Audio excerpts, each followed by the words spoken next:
पत्नी की हर बात मान लेना गलत है, क्योंकि पत्नी सिर्फ अपना भला सोचेगी,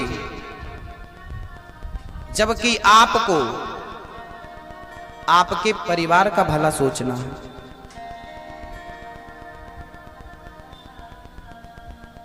आपके पिता का भला सोचना है, आपकी मां का भला सोचना है, आपका छोटा भाई है तो उसका भला भी आपको ही सोचना है।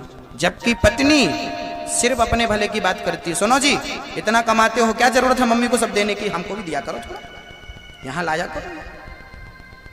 सब मम्मी को देते हो, सब पापा को दे दो, हमको दिया अलग रखो। ये पत्नी अलग अलग रखने की, अलग अलग करने की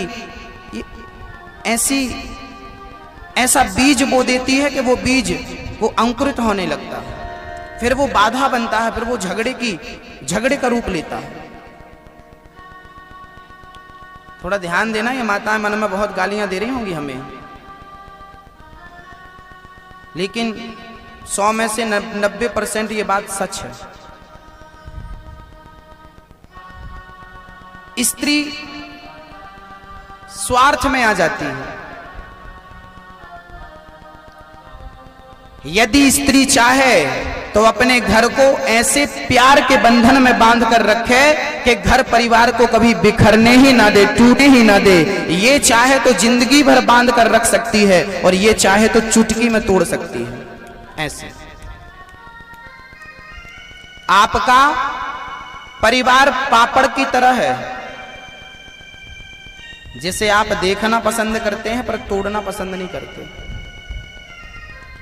लेकिन ये हमारी माताएं हैं, ये चाहें तो परिवार को जीवन भर के लिए अमर बना सकती हैं, जीवित रख सकती हैं, टूटने नहीं दे सकती।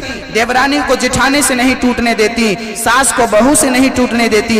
एक परिवार को ऐसे मुट्ठी, ऐसे उंगलियां अलग अलग हैं, ऐसे बांध कर रखती हैं। कुछ स्त्रियां ऐसे बांध कर रखती हैं परिवार को, और कुछ स्त्रियां ऐसी होती हैं जो घर जाते ही साल भर के अंदर तोड़ देती हैं। होती है ना स्त्रियां, शादी के साल भर हुए कि पत्नी को लेके अलग हो गए। अरे पहले के लोगों को देखो, जब 50-50 साल तक बंटवारा नहीं होता था। है आपको ऐसे दिन याद कि नहीं? पहले भाई भाई का बंटवारा 30 साल हो गए शादी के, दो एक ही घर में 4-4 भाइयों का इकट्ठा चूल्हा जल रहा है। ऐसे परिवार भी मैंने देखे हैं। ये हमारे अग्रवाल परिवार में अभी ऐसा है। 4 भाइयों का इकट्ठा, बच्चे बड़े बड़े हो गए, नाती बड़े बड़े हो गए, लेकिन अभी एक चूल्हा है। ये संस्कार है, ये भारत की परंपरा है। राम लक्ष्मण भरत शत्रुघ्न 4 भाई थे। आपने कभी सुना कि ये आपस में पैसे के लिए, धन के लिए, प्रॉपर्टी के लिए लड़ते थे? नहीं। लेकिन आज का भाई क्यों लड़ता है? क्यों लड़ता है? मेरी मां, बुरा बिल्कुल मत मानना, इसमें आपका भी भला छिपा हुआ है। आपकी एकता है, एकता। अपने घर को टूटने मत दीजिए, एक सूत्र में बांध के रखिए। ठीक है, सास बुरी है, जेठानी बुरी है, कोई बात नहीं, चुप रहिए। महाराज जी, हमारी सास अच्छी नहीं इसलिए हमको अलग होना पड़ा। हाँ, हमें पता है कि सारी सासें अच्छी नहीं होती, ठीक है, आपकी बात माना, लेकिन इसका यह समाधान नहीं है कि हम अलग हो जाएं, एक ही रहे। ठीक है, हम ये नहीं कहते कि अलग मत होइए, ठीक है, चूल्हा अलग कर लो, रोटी अलग कर लो, चूल्हा अलग कर लो, चारों अलग अलग घर में रहने लगो, लेकिन चारों अलग होते हुए भी चूल्हे अलग होने चाहिए, रोटी अलग होना चाहिए, पर मन अलग नहीं होना चाहिए, मन एक होना चाहिए। ठीक है, आपकी यदि मजबूरी है तो कोई बात नहीं, चूल्हा अपना अलग रख लो, रोटी अपनी अलग करो, लेकिन दिल एक होना चाहिए। हम अपने भाई से प्यार करें, अपनी जिठानी से प्यार करें, अपनी देवरानी से टूटने ना दें, क्योंकि आप यदि टूट गए ना, याद रखना, शेर यदि अपने झुंड से बिछड़ जाता है ना, तो गीदड़ भी शेर का शिकार कर लेते हैं, मार डालते हैं उसे। और शेर झुंड में रहता है तो हाथी का भी शिकार कर लेता है। याद रखना, शेर अकेला कभी हाथी का शिकार नहीं करता। शेर जब जब हाथी का शिकार करता है तो झुंड के साथ करता है, एकता के साथ करता है। यदि शेर में एकता है तो वो हाथी का शिकार कर लेता है, और यदि अकेला फंस जाए तो गीदड़ भी उसको मार करके खा जाते हैं। यदि आपका परिवार एक है, अखंड है, तो बड़े बड़े संकटों से आप यूं ही निपट लेंगे। और यदि बिखर जाएंगे तो थोड़े से दुख में भी, थोड़े से संकट में भी आप खत्म हो जाएंगे, आपका अस्तित्व खतरे में पड़ जाएगा। समझ रहे हैं? एक कुंडली के नाम का लड़का था, पत्नी से बहुत प्यार करता था। अब पत्नी ने कान भर दिए, सुनो जी, तुम्हारी मम्मी ने तो हमें कुछ गहने वहने दिए ही नहीं। कुंडली को बोला, नाना मेरी माँ के पास कुछ है ही नहीं। नहीं नहीं, मैंने तो देखा, शादी में तो सासू माँ ने इतना सारा जेवर पहन रखा था, उसके बाद तो कभी मिले ही नहीं। अब पत्नी ने पति को ऐसे भड़काया, ऐसी पट्टी पढ़ाई, ऐसी पट्टी पढ़ाई कि उसको भी अपनी पत्नी की बात सच लगने लगी। एक दिन माता पिता ने कहा अपने पुत्र से, बेटा हम काशी जा रहे हैं तीर्थ यात्रा में, अब तुम बेटा बहू रहना, सुखी रहना, बहुत प्यार करना लाड़ी से, बहुत प्यार करना अपनी पत्नी से, और सुखी रहना बेटा। अब हम लोग काशी जा रहे हैं, फिर वहां से बद्रीनाथ निकल जाएंगे, अब हम कभी लौटेंगे नहीं, जा रहे हैं। बहू बोली, सुनो जी, जाने लगे अभी तो कुछ दिया नहीं, ऐसा तो नहीं कि ये झोले में भर के ले जाएं किसी और को दे दें। एक काम करो, पापा जी से कहो, माँ जी से कहो कि हम भी चल रहे हैं आपके साथ काशी तक, वहां फिर झोला चेक कर लेंगे इनके झोले में क्या रखा, मौका मिलती। हाँ, पत्नी ने कान भर दिए, पट्टी भर दी, पट्टी पढ़ा दी। हाँ चलो, लो भैया, छोरा बोला, पिताजी मैं भी आपके साथ चलूंगा काशी। पिताजी बड़े खुश हो गए, चलो सेवा करने वाला साथ में रहेगा, मस्ती से चलेंगे। लो भैया, माता पिता काशी पहुंचे, ये बहू भी साथ में लगी, ये बार बार झोला देख रही है, क्या इसके भीतर, क्या बार बार सासू माँ का झोला देख रही है ना। बहुओं की आदत होती है, सासू माँ कहा क्या रख रही है, वो अपने कमरे में छेद कर लेती हैं, वहीं से देखती रहती हैं।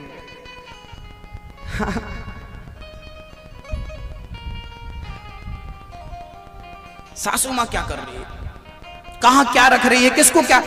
और बहुएं तब ज्यादा और अलर्ट हो जाती हैं जब ननंद आती है। ननंद आई तो बहू सावधान हो गई, अब सासू माँ बांध कितना सारा देगी। रीत है, बाजना की नहीं।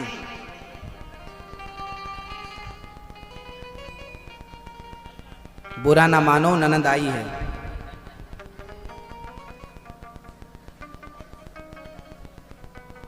चले गए काशी के एक धर्मशाला में, माता पिता रुके कुंडली के। एक कमरे में माता पिता रुके हैं, दूसरे कमरे में ये दोनों पति पत्नी बेटा बहू रुके हैं। अब कुंडलीक रात के 12 बजे पहरा दे रहा है।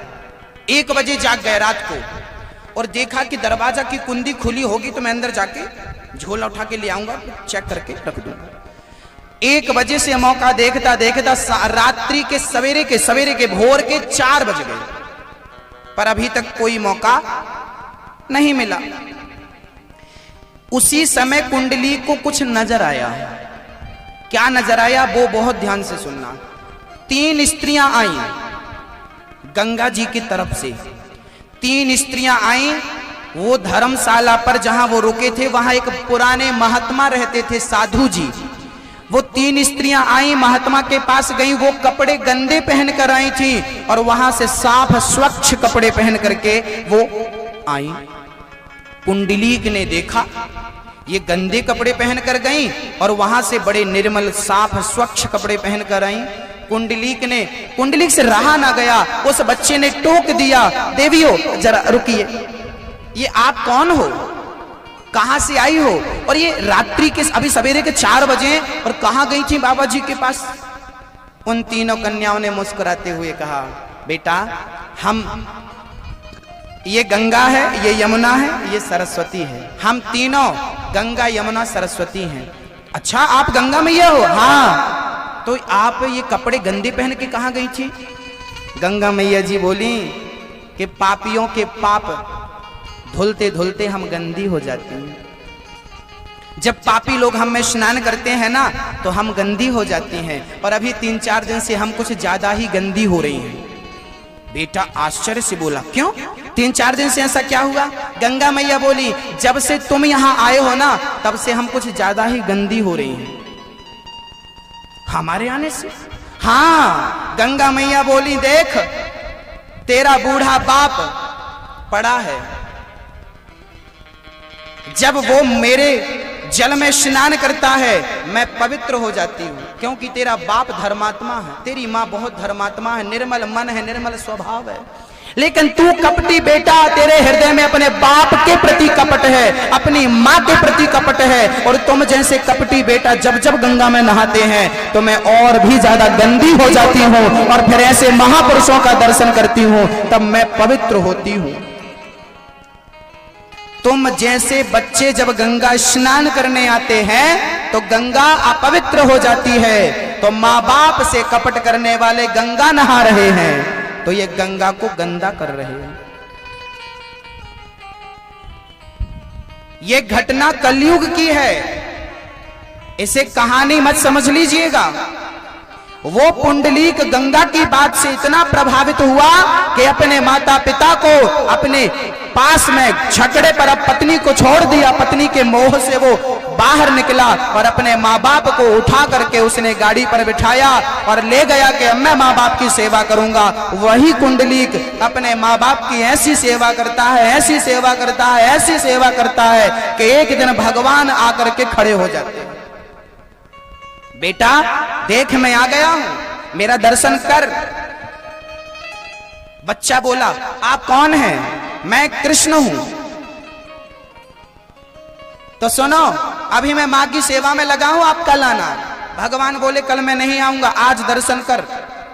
तो वहां पर वो माँ बाप की सेवा कर रहा था, इस गोद में पिता का सर, इस गोद में माँ का सर दबा रहा था। माँ का सर, एक ईंट पड़ी थी, एक ईंट फेंक दिया बाहर तरफ और कहा कि इसमें खड़े हो जाओ, जब तक हम माँ की सेवा नहीं कर लेते हम बाहर नहीं आ सकते। वो ईंट पर खड़े हो गए भगवान, और वो आज तक ईंट पर खड़े हैं। जानते हो ये कहां की चर्चा है? जानते हो? नाम सुना है कभी विट्ठल भगवान का? महाराष्ट्र में जैसे वृंदावन में बिहारी जी हैं, बांके बिहारी, ऐसे महाराष्ट्र में विट्ठल भगवान है, विठोबा विट्ठल भगवान।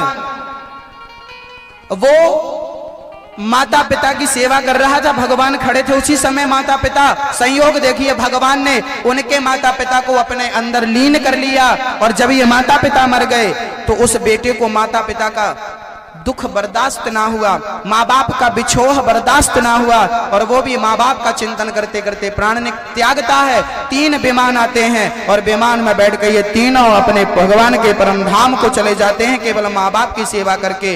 और भगवान उसी ईंट पर खड़े हैं, बोले जब तक तू मुझसे मिलने नहीं आएगा तब तक मैं तेरा इंतजार करता रहूंगा।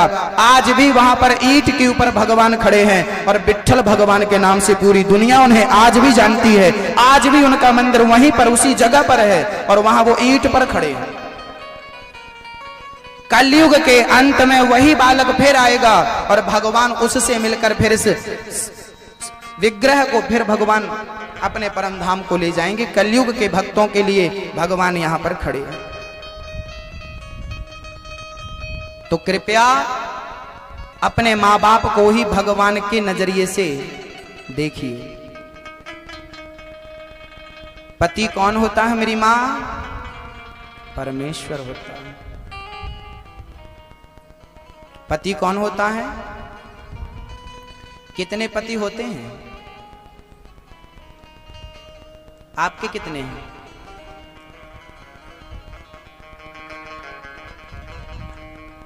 कितने हैं आप लोगों के?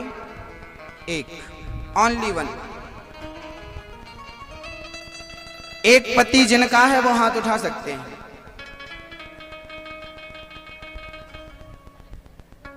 उठाओ।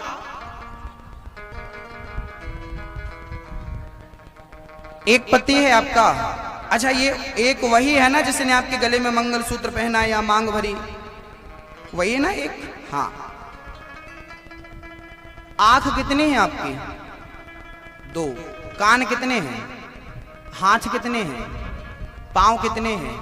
भीतर किडनियां कितनी हैं? कभी सोचा है कि भगवान ने हर चीज 2-2 क्यों दी है? एक खराब हो जाए दूसरा जिंदाबाद, एक खराब हो जाए दूसरी जिंदाबाद, एक फ्यूज हो जाए दूसरा जिंदाबाद, एक किडनी फेल हो जाए दूसरी जिंदाबाद, एक्स्ट्रा दे रखी है। ऐसे भगवान ने आपको पति भी 2 दिए हैं। आज तक आपको यही पता है कि हमारा एक पति है, जबकि आपका एक नहीं, आप सबके 2 पति हैं। कौन कौन से? एक तो वही है जिसके द्वारा आपने मंगलसूत्र धारण किया, मांग मांग भरी, जिसके नाम की मेहंदी रचाती हो, वो आपका वाला। एक दूसरा भी है जिसको आप कहती हो, तुम में हो एक अगोचर। गाइए जरा। तुम में हो एक अगोचर, सबके प्राणपति स्वामी।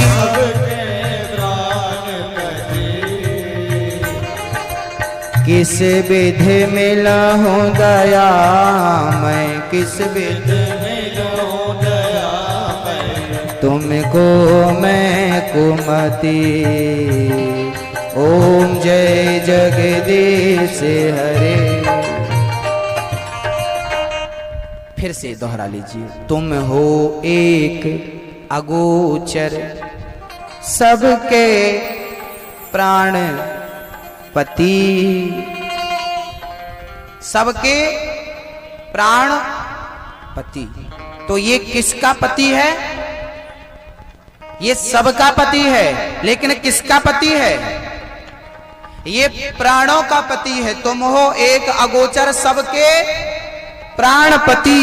ये जो पति है ये प्राणपति नहीं है, ये शरीर का पति है। ये शरीर से प्यार करता है, लेकिन मेरा परमात्मा वो आपके प्राणों से, आपकी आत्मा से प्यार करता है। तो आत्मा का पति परमात्मा है। अपनी आत्मा को उस परमात्मा तक पहुंचाना है तो उसका ध्यान करना होगा, उसका स्मरण करना होगा। याद रखना, हम सब के भीतर, अच्छा ये तो स्त्रियां हैं तो इनके 2 पति हम कह रहे हैं कि एक वो एक ये। आप लोगों का क्या है? आपका भी तो पति है। याद रखना, पुरुष भी अंदर से स्त्री ही होता है। पुरुष भी, आप लोग पुरुष हो कि स्त्री हो ये बताओ? पुरुष हो कि स्त्री? पुरुष। पुरुष हमारा, हम तो पुरुष हैं। वाह। शरीर से पुरुष हो कि आत्मा से?